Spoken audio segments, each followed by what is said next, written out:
Dear viewer, hope you're having a great time. If you love what we do, please like this video and subscribe to our channel. That way, you'll get to enjoy our content even more often. For 4 years, my dad made me believe I didn't deserve dinner, until one question destroyed his perfect lie. The first time I realized hunger could become a language, I was 12 years old. Not the kind of hunger that makes your stomach growl before lunch. The kind that teaches you how to smile while your body slowly disappears. The kind that convinces you silence is safer than asking for another bite. And the strangest part? We ate together every single night. My father carved the roast. My little sister laughed at cartoons playing in the living room. My mother asked everyone about school between long sips of cold coffee after another exhausting hospital shift. From the outside, we looked like the kind of family people envied. Inside, I was learning exactly how invisible a child could become. My name is Ethan Carter. I grew up in a quiet suburb outside Columbus, Ohio. Tree-lined streets, fresh-cut lawns, 4th of July block parties, neighbors who waved every morning. The kind of neighborhood where everyone believed terrible things only happened somewhere else. Our house looked perfect. White siding, blue shutters, a porch swing my mother never had time to sit on.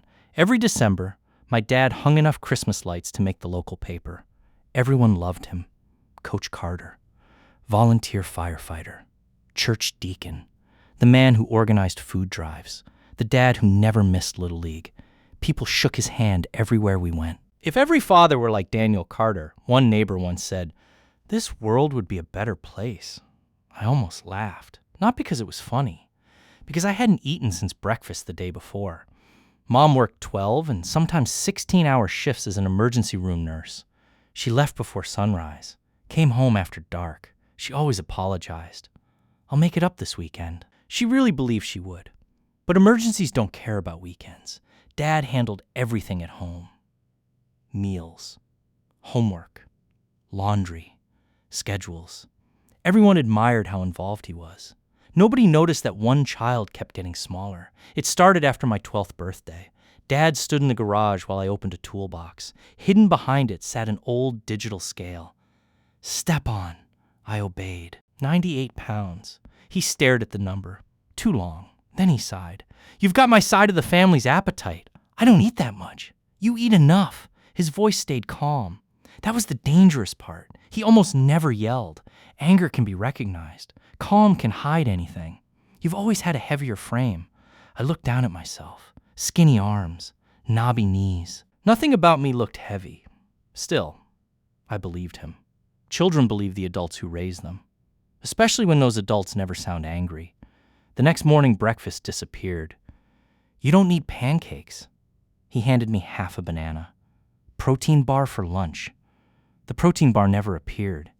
Instead, one apple, small enough to fit in my palm. Dinner? Dad served everyone. Steak, mashed potatoes, corn, warm dinner rolls dripping with butter. My plate held steamed broccoli. Nothing else. I stared. He leaned close enough that only I could hear. "Real discipline starts when nobody's watching," Mom noticed. "Ethan, sweetheart, is that all you wanted?" Before I answered, Dad smiled. He had 2 sandwiches after football practice. "Oh," she nodded, "that explains it." She smiled at me. "I wish I had your metabolism." Then she kept eating. I don't blame her anymore. At the time, it broke something inside me. The routine settled like concrete. Every weekday, 5:58 a.m., Mom kissed us goodbye. Her car backed down the driveway. Exactly 60 seconds later, Dad opened the garage. The scale waited. Every single morning. If the number stayed the same, tiny breakfast. If it went up, no breakfast, no lunch. If it dropped, he'd nod. "Proud of you." Those 3 words became more valuable than food. I chased them. Not because I wanted to be thin, because every child wants to make their father proud. "Don't tell your mother," he said it casually. "She worries too much." I nodded. "If she asks, tell her you already ate." But, Ethan, his smile disappeared. "Families survive because they trust each other." He placed one hand on my shoulder. "If you betray my trust," he looked toward the hallway, Your sister pays the price. I froze. Emily was only 8. She adored him. Every night he braided her hair because Mom got home too late. Every Saturday he took her for ice cream. She thought he hung the moon. I would never hurt Emily. I know. He smiled again. So don't make me. Children don't always understand threats, but they understand responsibility. After that, I never argued. School became torture. Not because of homework, because of lunch. Friends traded chips, bought extra pizza, complained cafeteria food tasted awful. I watched, pretended I wasn't hungry. Sometimes I'd throw away my empty lunchbox before anyone noticed it held nothing inside. Coach Ramirez pulled me aside after practice. You feeling okay? I'm fine. You've lost weight. I've been running more. He nodded, made a note on his clipboard. Then practice continued. Nobody called home. Nobody asked another question. Hunger changes the way the world looks. You notice restaurant signs before traffic lights. You memorize which classmates always leave food unfinished. You calculate whether eating toothpaste by accident counts as calories. You smell bakery windows from half a block away. You dream about grilled cheese. Not money. Not vacations. Cheese sandwiches. By 13, I stopped feeling hungry. That's what scared me later. Not the pain, the absence of it. Your body eventually decides asking is pointless, so it stops asking. My reflection changed. Cheekbones sharpened. Collarbones stuck out. Jeans slipped off without a belt. Teachers asked if I'd hit a growth spurt. Dad answered every question before I could. Teenage metabolism. Cross-country conditioning. He's built just like I was. People accepted every explanation. Why wouldn't they? He sounded like a proud father. Mom almost figured it out once. She came home early, unexpected. Dad had barely finished setting the table. He shoved a chicken breast onto my plate. Eat! I reached for my fork. Mom smiled from the doorway. There we go, she kissed Dad. See? I worried for nothing. Dad looked at me, not angry, almost amused. His eyes said everything. Don't say a word. I chewed, swallowed, then excused myself before I threw it up. My stomach had forgotten how. That night I lay awake listening to everyone sleep. Dad snored. Emily talked in her dreams. Mom's alarm went off at 4:45. Life continued. Like mine wasn't quietly ending inside those walls. And that's when a terrifying thought entered my head. Maybe Dad was right. Maybe I really did take up too much space. Maybe everyone would be happier if I needed less. Less food. Less attention. Less me. I didn't realize it then, but that single thought was exactly what he'd spent a year trying to plant. And once it finally took root, everything became far more dangerous. The rule changed the day I stopped begging. There was one thing my father never expected. He expected tears. He expected arguments. He expected me to sneak food. He expected me to break. What he never expected was surrender. By the time 8th grade started, I no longer counted meals. I counted excuses. I'm not hungry. I already ate. My stomach hurts. Every lie came easier than the one before it. The strange thing about survival is that it slowly teaches you to disappear. Teachers stopped asking why I skipped lunch. Friends stopped offering me fries. Even my own reflection stopped looking familiar. I avoided mirrors whenever I could. When I couldn't, I looked only long enough to brush my teeth. Dad noticed every pound, every ounce, every tiny change. The scale had become a morning ritual more sacred than breakfast. Stand straight, eyes forward, hands at your sides, no shoes, no sweatshirt, nothing that might change the number. If I lost weight, he smiled. If I stayed the same, he frowned. If I gained even half a pound, the punishment lasted days. Not because he shouted, because he didn't. His disappointment felt colder than anger ever could. One Saturday morning, my little sister Emma wandered into the garage before Dad noticed. She looked at the scale. Why does Ethan have to stand on this every day? Dad smiled instantly. It's a sports thing. She accepted the answer. Kids always did. As she skipped back toward the kitchen, he waited until the door closed. Then he leaned close. That almost became your fault. I didn't answer.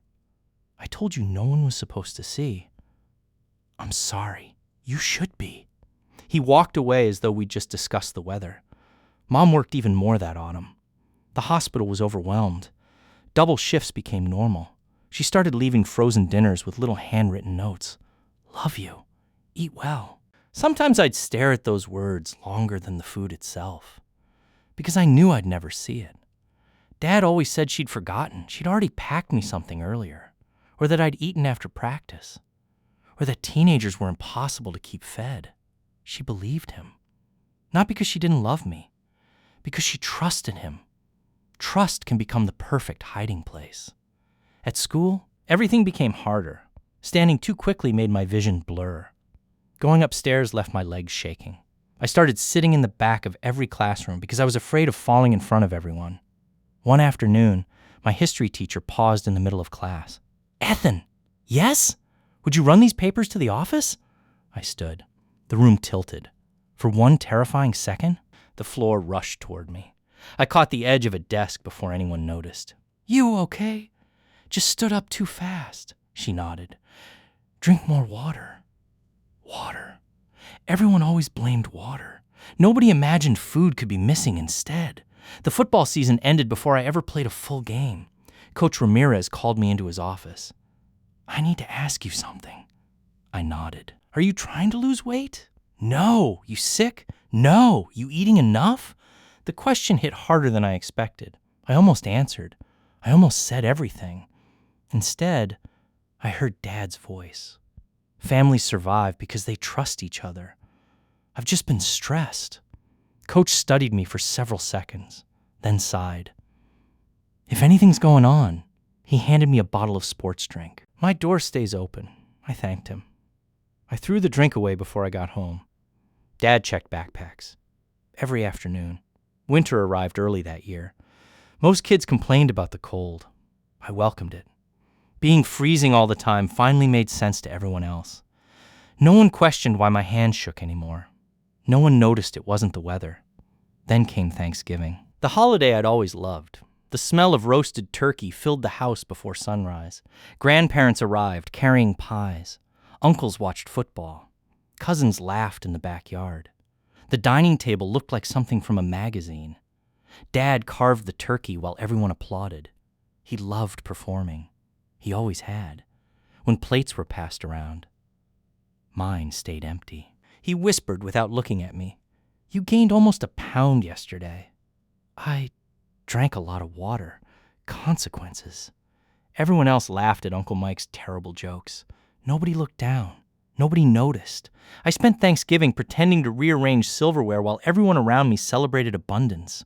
Grandma frowned. Ethan? I looked up. Honey, aren't you eating? Before I answered, Dad laughed. He challenged his cousins to see who could fast until dessert. The whole table laughed. Boys, he's stubborn just like Daniel, Grandma smiled. Oh, then she reached for the gravy. The moment disappeared forever. That night, I cried. Not because I was hungry, because I realized how easy it was to hide suffering inside a happy family. You don't need locked doors. You don't need bruises. Sometimes all you need is someone everyone already trusts. Christmas wasn't better. Dad bought me expensive headphones, a new winter coat, a bicycle. Neighbors admired how generous he was. Meanwhile, I'd have traded every present beneath the tree for one uninterrupted meal. Then something happened that scared him. I stopped asking. No pleading, no bargaining, no promises to do better, nothing. When he removed food from my plate, I simply nodded. When he told me to skip dinner, I walked upstairs. When he smiled after another weigh-in, I stared past him. He noticed. One morning he asked quietly, You've gotten awfully obedient. I shrugged. I'm learning. He watched me longer than usual. For the first time, he looked uncertain, because control only works when the other person still believes the game matters.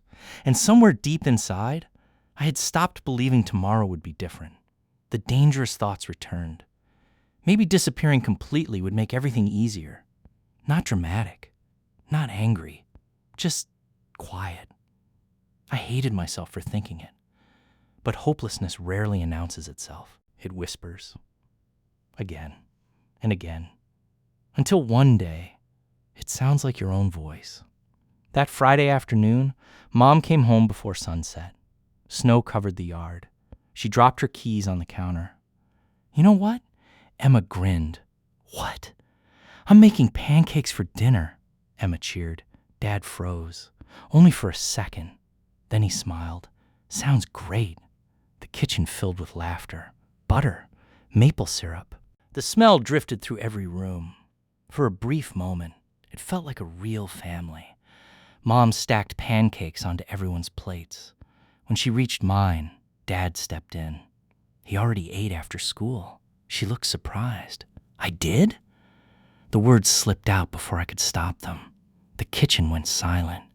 Dad's eyes met mine, calm, steady, dangerous. He smiled. You forgot already? My heart pounded. Mom looked between us. For the first time, confusion crossed her face. Not certainty, not suspicion, just confusion. It lasted barely 2 seconds. Then the smoke alarm shrieked. A pancake had burned. Emma laughed. Dad rushed to turn off the stove. The moment vanished. But something had changed. For the first time in years, I had seen uncertainty in my mother's eyes. It wasn't enough. Not yet. But it was the smallest crack in a wall my father had spent years building. And cracks have a way of spreading. The secret hidden behind the locked office door.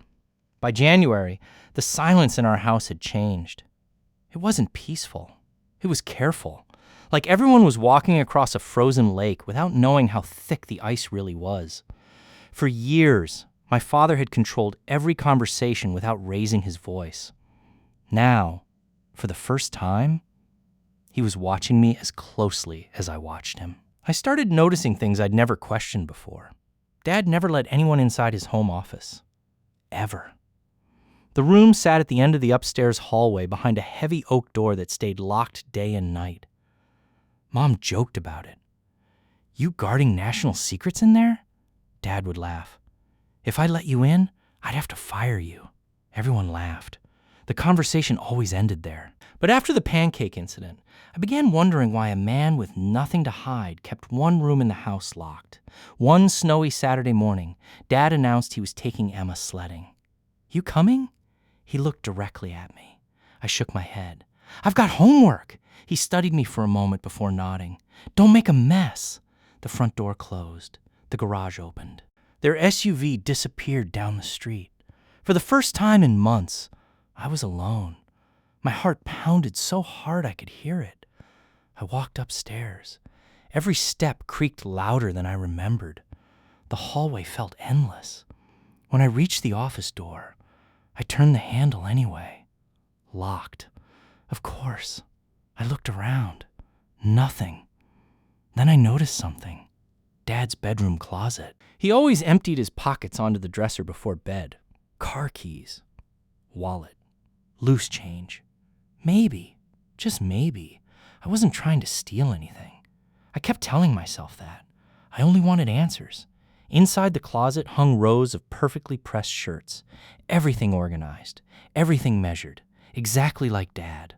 On the top shelf sat a small wooden tray, wallet, watch, a ring, 3 keys. My hands trembled. One key looked newer than the others. I slipped it into my pocket. The office door opened on the first try. The room smelled like leather and coffee. Bookshelves covered one wall. Awards lined another. Family photos smiled from polished frames. The image everyone else believed. Perfect husband. Perfect father. Perfect life. I stepped inside. Closed the door behind me. At first, nothing looked unusual. Tax papers. Insurance folders. Work documents, a printer, neatly labeled file boxes. Then I noticed the bottom drawer of the desk. Unlike every other drawer, it had another lock, the same key fit. Inside, there wasn't money, or weapons, or anything dramatic. Just notebooks, 7 of them. Identical black covers, each marked with a year. I opened the newest one. The first page stopped my breathing. Household Performance LOG. Below it, columns, dates, times, names. Not just mine, everyone's. Mom, Emma, even the family dog. Each day contained notes. Melissa worked 13.5 hours. Too exhausted to question dinner.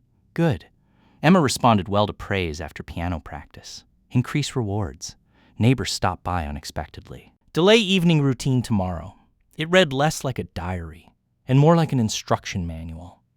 Then I found my section. Dozens of pages. Every weigh-in. Every meal. Every conversation. Every reaction. One sentence was underlined twice. Compliance increases when discipline is framed as love. Another. Never punish publicly. Public kindness creates credibility. My stomach twisted. He hadn't been improvising. He'd been studying us, planning, recording, refining. For years. The next notebook was even worse, not because of what it said, because of how clinical it sounded. Subject shows increasing dependence on approval. Subject, not son. Subject. Another page. Mother remains unaware. Continue emphasizing work, exhaustion, and routine stability. I couldn't breathe. A floorboard creaked downstairs. I froze. Nothing. Probably the furnace. Still, I checked the clock. They'd only been gone 25 minutes. I should have left. Instead, I opened one final notebook. Unlike the others, this one contained newspaper clippings, articles about psychology, parenting, behavioral conditioning, interviews with specialists discussing authority, trust, and compliance. Certain paragraphs had been highlighted, others covered with handwritten notes. It wasn't random reading. It was research. Someone had spent years learning exactly how to influence people without them realizing it. Then something slipped from between the pages. A folded photograph. I unfolded it carefully. It showed me. Age 9, smiling at the county fair. Dad stood beside me with one arm around my shoulder. Normal. Happy. But on the back, in neat handwriting, before resistance began, the room suddenly felt too small. A car door slammed outside. My blood turned cold. They were home. Already. I shoved the notebooks back into the drawer, locked it, closed the desk, returned the office key to my pocket, then realized the office door. I'd left fingerprints on the brass handle. My breathing became shallow. Think, think, think. I wiped the handle with my sleeve, locked the office, ran downstairs, returned the key to the bedroom closet, exactly where I'd found it. The front door opened. Emma burst inside, covered in snow. Dad won the sled race! She laughed so hard she almost slipped. Dad walked in behind her, carrying hot chocolate. He smiled the same familiar smile. Homework finished? Almost, he nodded. Good. His eyes lingered on me, just a little longer than usual. Then he walked toward the kitchen. That night, dinner felt different. Not because anything had changed, because now I knew. Every compliment, every argument, every family tradition, every apology, every moment had been observed, measured, cataloged. I wasn't living inside a family anymore. I was living inside someone's experiment. Around midnight, I couldn't sleep. Every time I closed my eyes, I saw those notebooks. Subject, compliance, performance. It made me question every memory I'd ever trusted. Had Dad ever hugged me because he loved me? Or because he wanted to see how I'd respond? The question haunted me until sunrise. Monday afternoon, Coach Ramirez stopped me after class. You've been distracted lately. I've just been tired. He didn't answer immediately. Instead, he handed me a folded flyer. It advertised free counseling sessions for students. No pressure, he said quietly. But sometimes talking helps. I slipped it into my backpack. Dad checked backpacks. I knew that. So before I got home, I tucked the flyer inside the cover of my history textbook. The first secret I'd ever successfully kept from him. That evening, something unexpected happened. Mom arrived home before dark. She wasn't smiling. She looked exhausted, more than usual. She dropped her purse onto the counter and rubbed her temples. "Danny," Dad looked up. "I need to ask you something." His smile never faded. "What is it?" She hesitated, then looked directly at him. "Why does Ethan's school keep calling about his weight?" The room fell completely silent. For exactly one heartbeat, the perfect father looked surprised.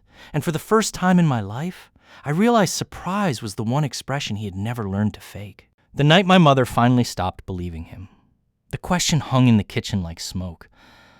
Why does Ethan's school keep calling about his weight? For years, my father had controlled every conversation in our house. He decided what was true. He decided what was exaggerated. He decided what everyone was allowed to worry about. But this time, Mom had asked a question he hadn't prepared for. Dad recovered quickly. Too quickly. He placed the wooden spoon on the counter and gave a small laugh. "The school worries about everything." Mom didn't laugh. 3 calls in 2 weeks isn't nothing. I stood near the doorway, frozen. My heart was pounding. Not because I was afraid of Dad yelling, because I was afraid of something worse. I was afraid he would convince her. He always did. "Ethan is an athlete," Dad said calmly. "He pushes himself." Mom crossed her arms. "He's not playing sports anymore." A pause. Small. Almost invisible. But I saw it. Dad's expression changed, only for a second. Then it disappeared. "Because he's focusing on academics." That's not what the coach said. The kitchen became silent. Dad looked at me. Not angry. Not yet. Just disappointed. The look he had perfected. The look that made me feel like I had betrayed him without saying a word. Ethan? I knew exactly what he wanted. A rescue. A lie. Something simple.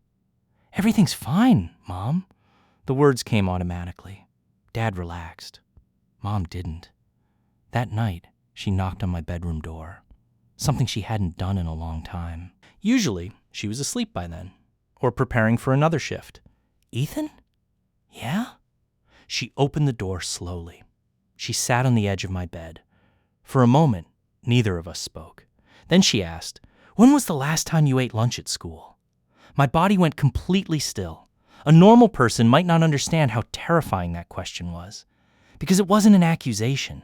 It wasn't anger. It was an opening. And openings are dangerous when you've spent years behind a wall. "I don't know." Mom looked at me, really looked at me. Not the way she looked while rushing out the door.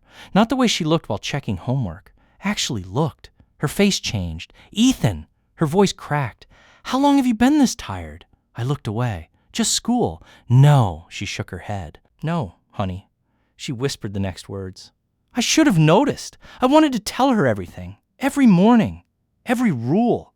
Every secret. Every time I watched everyone else eat. The words were right there. But fear has a strange way of grabbing your throat. What would Dad say? I don't know why I said it. I didn't mean to. But I did. And the second the words left my mouth, Mom froze. Not because of the sentence. Because of what it revealed. A child shouldn't worry about what happens when they tell the truth. A child shouldn't measure honesty against consequences. Her eyes filled with tears. "Ethan." She reached for my hand. I pulled away. Not because I didn't want comfort, because I didn't know how to receive it anymore. The next morning, everything changed. Not dramatically. Not with screaming. Those moments only happen in movies. Real changes are quieter. Mom watched breakfast. She watched Dad prepare my plate. She watched him remove food before placing it in front of me. And she noticed, "You don't think that's enough?" Dad looked up. "What? For him?" His smile returned. "He knows his goals." Mom stared at him. "His goals?" The way she repeated the words made my stomach tighten. Because she heard it. The strange part. The unnatural part. Dad laughed. "Melissa, come on!" He used her first name when he wanted to sound patient. "You know, teenagers. They exaggerate." Mom didn't answer. She looked at my plate, then at me, then back at Dad. For the first time, she wasn't looking at a husband. She was looking at evidence. That afternoon, something unexpected happened. Coach Ramirez called the house. Dad answered. I was upstairs, but But I heard his voice change. The cheerful father voice disappeared. What exactly are you implying? A pause. Long. That's ridiculous. Another pause. Then, you don't know what happens inside my home. My entire body went cold. Because that sentence wasn't a defense. It was an admission. Later that evening, Mom asked me to help her bring laundry downstairs. When we reached the basement, she closed the door. Ethan, I looked at her. I need you to answer one question. My hand shook. Okay, she swallowed. Are you afraid of your father? No one had ever asked me that. Not directly. Not honestly. The answer came before I could stop it. Yes. Mom covered her mouth. A small sound escaped her. Something between a gasp and a sob. Then she sat down on the basement stairs. And for the first time, I saw my mother look scared. Not tired. Not stressed. Scared. That night, she didn't confront Dad. And I understood why later. People like my father didn't lose control when challenged. They tightened it. She needed proof. She needed a plan. She needed to know how deep the damage went. The following week, Mom started asking questions. Small ones. Careful ones. She asked about school. About practice. About meals. About why I stopped going out with friends. And every answer made her quieter. Then she found the notebook. Not the office notebook. A different one. The one I had hidden after taking it. I thought it was safe. It wasn't. I had forgotten something important. My father taught everyone to hide things, but he never taught anyone to look for them. Mom found it while cleaning my room. At first, she thought it was homework. Then she opened it. The pages were filled with dates, times, short sentences. Not because I wanted revenge, because I was afraid I would forget. She read the first page, then the second. Then she stopped. I walked into the room and saw her sitting on the floor, crying. The notebook rested in her hands. Ethan. Her voice barely worked. Why didn't you tell me? I wanted to say, because I tried, because I hinted, because I waited, because I was a child. But all I managed was, I thought you would believe him. That sentence hurt her more than anything else, because deep down, she knew why. She had believed him. The next morning, Mom did something she had never done before. She left for work late. She waited until Dad was in the garage. Then she followed, quietly. I watched from the kitchen window. The same garage. The same place where everything started. Except this time, Dad wasn't the only one who knew the truth. 10 minutes later, Mom walked back into the house. Her face was completely different. She wasn't confused anymore. She wasn't wondering. She wasn't hoping for another explanation. She had seen something. Something that finally broke through every excuse. Dad came inside a few minutes later. He smiled. Everything okay? Mom looked at him and said the words that changed our family forever. Why is there a second refrigerator in the garage? For the first time in my life, my father had no immediate answer. And I realized something. The man who had spent years controlling every story had finally become part of one he couldn't rewrite. The evidence my father never thought anyone would find. For nearly 15 seconds, nobody spoke. The silence inside our kitchen felt heavier than anything I'd ever experienced. My father stood perfectly still, one hand resting against the counter. My mother waited. Not impatiently, not angrily. She simply watched him. It was the first time I had ever seen someone refuse to let him control the pace of a conversation. Finally, he smiled. The little fridge? He laughed. You mean the one in the garage? Mom never blinked. Yes. Oh, that's where I keep drinks when I'm working outside. Another smile. Easy. Confident. The same smile that had fooled neighbors, teachers, even relatives for years. But something had changed. Mom wasn't listening to his words anymore. She was watching his face, watching the tiny pauses, the little hesitations, the cracks. You've never worked in that garage long enough to need a refrigerator, Dad shrugged. I bought it years ago. So why is it locked? The smile disappeared. only for a heartbeat. Then it returned. "You've been snooping?" I asked you a question. He looked toward me. For years, that glance had always been enough. A silent command. Help me. Back me up. Lie. This time, I couldn't. I lowered my eyes. When I looked back, I saw something I'd never witnessed before.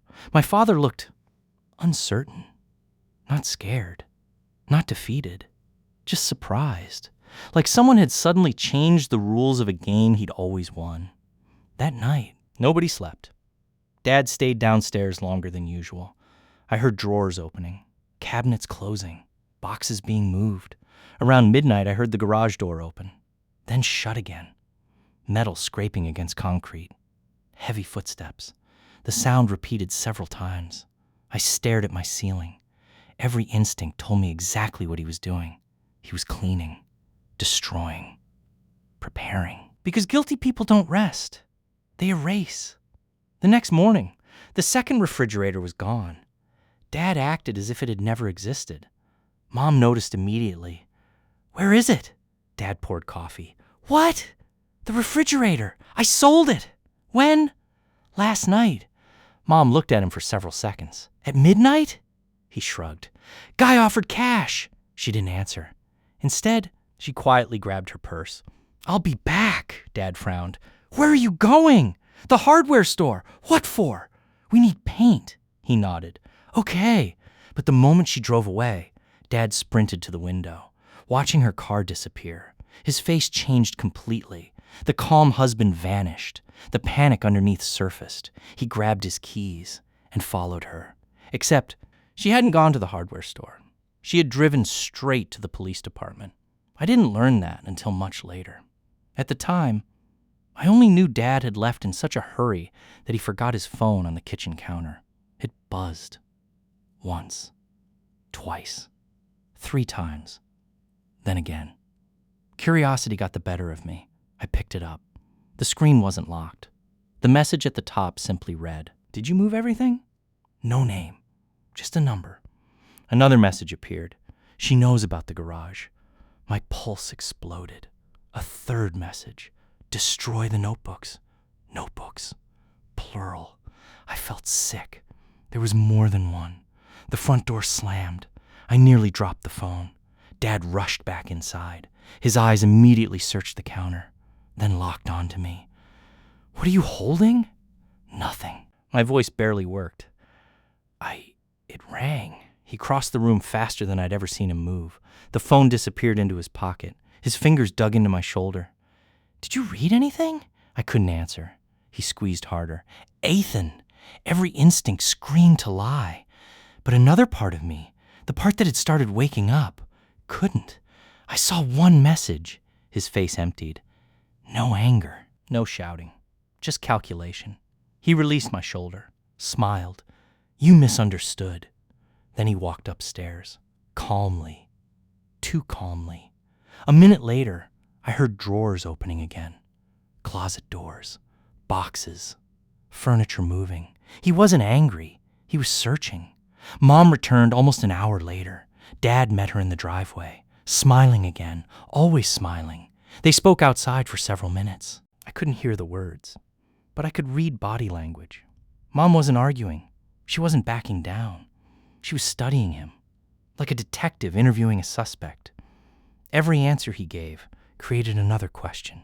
That evening, the doorbell rang. A woman stood outside, dark blazer, leather portfolio, professional smile.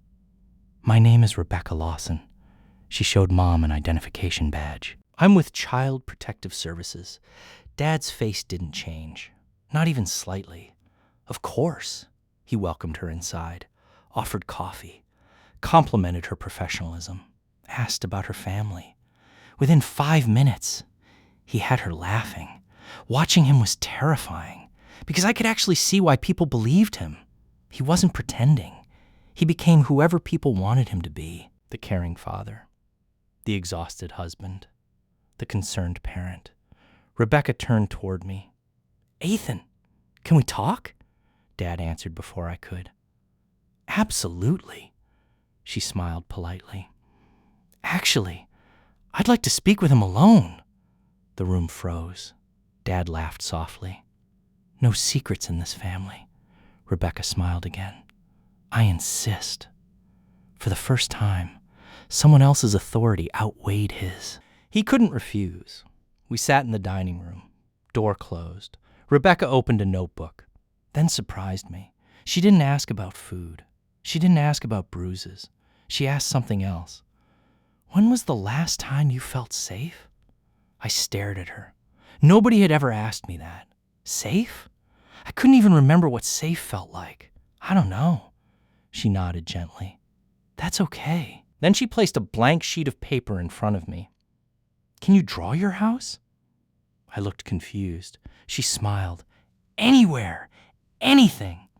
So I started drawing. Kitchen, living room, hallway, garage. Without thinking, I shaded one corner darker than everything else. Rebecca noticed immediately. What's here? My scale. She looked up. Your scale? The words escaped before fear could stop them. The one Dad weighs me on every morning. Silence. Rebecca didn't interrupt, didn't gasp, didn't react. She simply wrote something down, then asked quietly, what happens if the number is too high? My hands began shaking.